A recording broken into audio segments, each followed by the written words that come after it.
speaking, and welcome to this video. Right, another little update for my terrain square circle competition entry, my Necron Stonehenge. Before I show you what I've been doing, there just a quick one just to say please go and check out our sponsors for this year's competition, which is Inside Out Terrain. I will put a link in the description below to their Facebook page. It's well worth just checking out anyway, just to have a look at the awesome terrain they've got. But if you can like their page, give them some support, then I would really appreciate that. Okay, so yeah, I've been working on the base, which is my starting point, and what I've done is I've made these.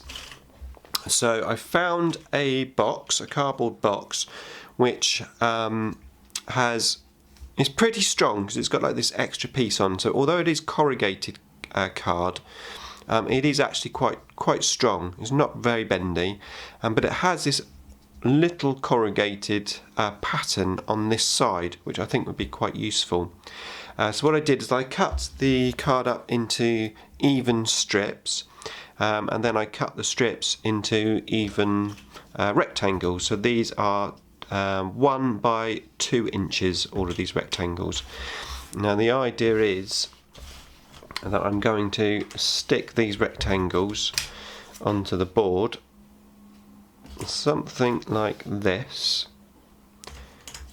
Now I'm going to paint these up to hopefully resemble some Necron metal, so these would be like a silvery colour.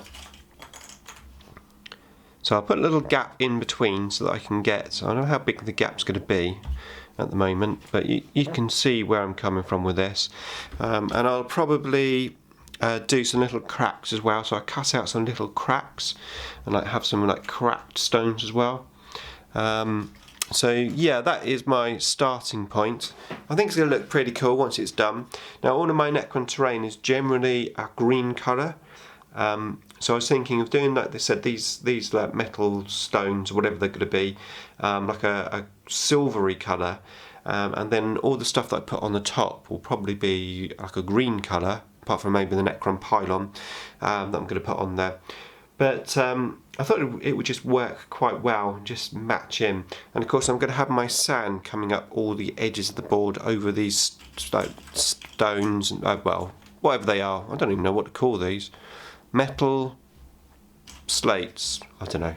So where there's maybe like a gap, I mean obviously I'll have to trim these down, but if there's any gaps on the edges here, I'll be coming in with sand anyway, so that's not going to be an issue.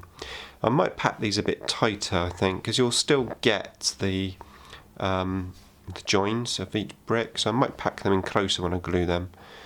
I'm not sure, but I need to glue them down first anyway. So that's what I've been doing today, preparing the base.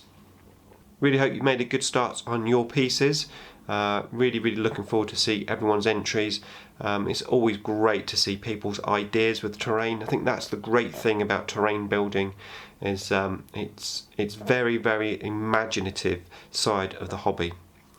Okay, that's it from me. Thanks for watching as always. I'll see you in the next update.